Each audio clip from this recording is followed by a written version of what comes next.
Hello everybody. Today's lab we're going to be talking about the unknown white powder lab. And so the purpose of today's lab is to work with 10 substances, 10 white powders that we know, and to do a bunch of tests on them and to use those tests to develop a flow chart so that when given one of these as an unknown, we can identify it. And this is going to tie into creating our own airbag later on. So you're basically going to follow the directions, but I just want to demonstrate what we're going to be doing with each of these substances. So what you're going to get is you're going to get a well plate. And so the well plate, the one we're using, is a 6-well plate with very large wells in here. Now you're going to be testing 10 substances, so you're going to have to keep reusing this well plate. So you're going to test 6 at once, dump it, wipe it out, dry it out, test your next 4, dump it, wipe it out, and then you're going to continue working like that. All right, so for the first part, you're going to take a tiny amount of each substance and you're going to put it into each well. So this one is the citric acid, and when I say a tiny amount, I mean like a tiny amount, the size probably about of a rice grain. And so I'm going to put that in the first well. Now, as you do this, you need to keep track of what you have in each well. So I would write down on a piece of paper, this one is the citric acid. Then you take the next one, and if you're using the same spatula, wipe it off in between with a piece of paper towel. And so then what you're going to do is you're going to take tiny amount, put that into the next well, close this up, and then label it. That is the sodium bicarbonate. And then you're going to continue with each of the 6 wells, so you'll be able to test 6 substances at once. Then you're going to test for solubility in water. So you're going to take your distilled water and you're going to put probably about 4 pipettefuls, so squeeze it and fill it about 4 times in each well, because I want to have a fair amount of water to see if that substance dissolves. So I'm then going to put enough water in each of the wells, and then you're going to stir, and I'm going to give you toothpicks. I said to put 4, you probably could put 3, but 3 or 4 squirts is fine. For each individual well, you take a toothpick, these are stirring rods, and you're going to stir it, and you're going to see if it dissolves. Now, how you know it dissolves is there's going to be no solid left on the bottom. When you're done with this, you put it aside. You need to grab a new one to stir the next one because you don't want any contamination. Okay? Then you make your observation. Did this substance dissolve in water? Now, if you put too much solid in, it won't dissolve. It possibly won't dissolve. So you just need a tiny bit to see if it dissolves. The next thing you're going to do is test the conductivity. So this is my sort of homemade conductivity tester. Do not open the container. Now, if I push this together, the light goes on. You see how bright that light is on?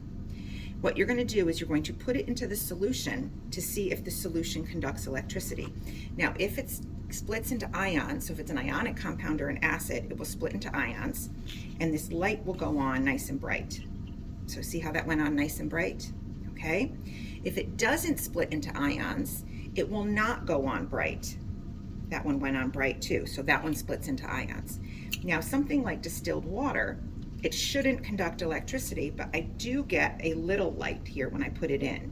You see how it's got a tiny little light there? So you're comparing, is it dim or is it bright? If it's bright, it conducts electricity. If it's dim, it does not conduct electricity. Okay? So you've tested the conductivity of each individual cell with your conductivity tester. That's going to be the second step. Third step is you're going to test the pH. pH is just a measure of how acidic or basic something is. And so what we have is we have universal indicator strips here. So you're going to take out a strip, and you're going to need a strip for each substance.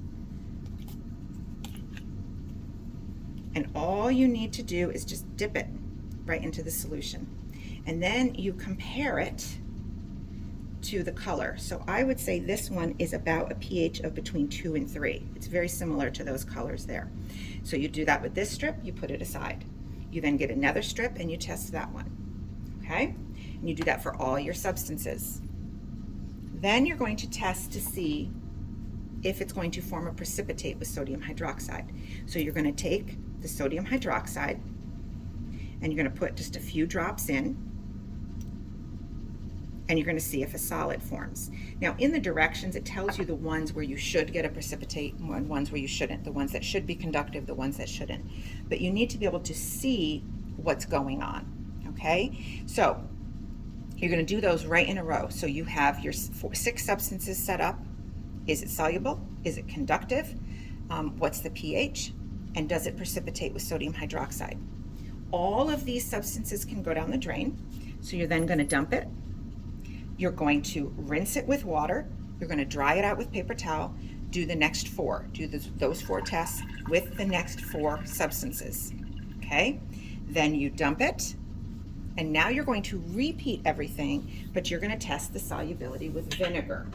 And when I say solubility with vinegar, you're actually looking to see, does it A, react with vinegar?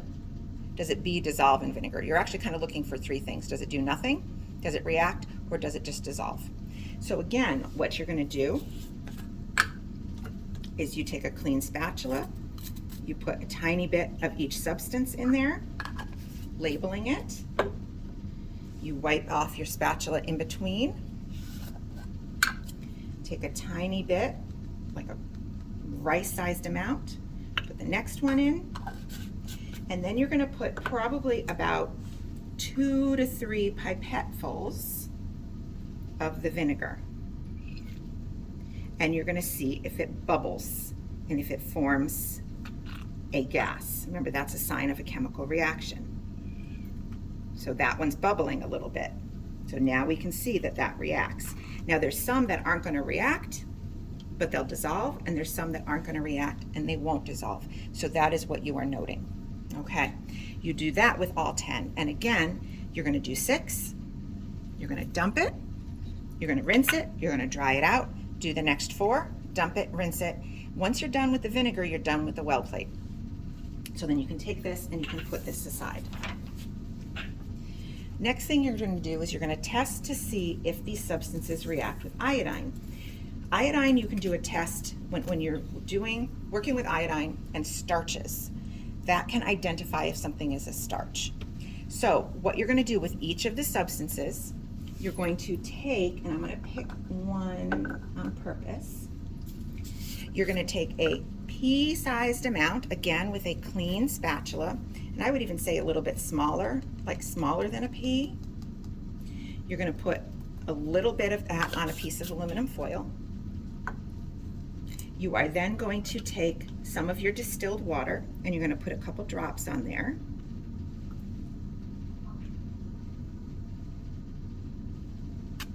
Not enough to have it overflow the aluminum foil. And then you're going to put a couple drops of iodine. If it turns like a dark blue or it turns like a purple. Here it just looks kind of muddy, like black. If it turns this color, that's a positive test for starch. If it doesn't turn this color, it means it's not a starch.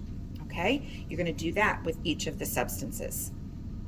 And then the last thing you're going to do, and then that when you're done, you can wad it up and you can just throw right in the trash. The last step is you're going to see, you're going to test with Benedict solution. So what you're going to do is you're going to take a test tube and you're going to put a little bit of the substance. So you're going to put a little bit, let's say we're doing this substance here. Okay, you're going to put that in there. You're going to add some distilled water. And I would add again probably 3 to 4 pipettefuls.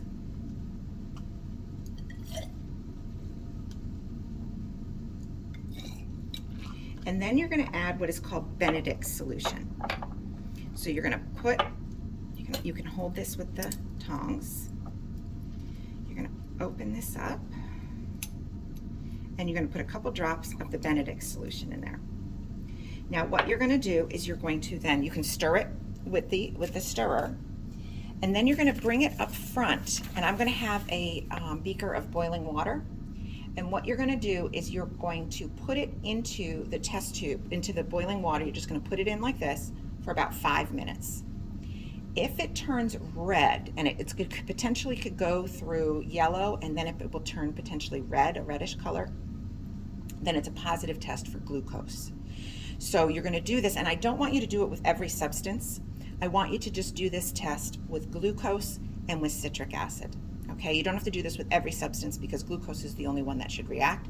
So I want you to see a negative test, and I want you to see a positive test. So you're going to do this with glucose and then and citric acid, and then you're done. Then you go back, you just bring this back to your station, and then this can go down the drain, and then you're going to rinse everything out, and then you're going to clean up. Once you have this all done, you'll be able to fill out your flow chart, and the flow chart is going to look like this. And what you're going to do is you're going to put your results into the flow chart so that the next time we do this lab, you can use the flow chart to identify 4 unknowns. 2 of those unknowns are what are in the pop bag, and that will make sense once we start talking about that in class. Safety equipment you're going to need goggles and aprons. Good luck.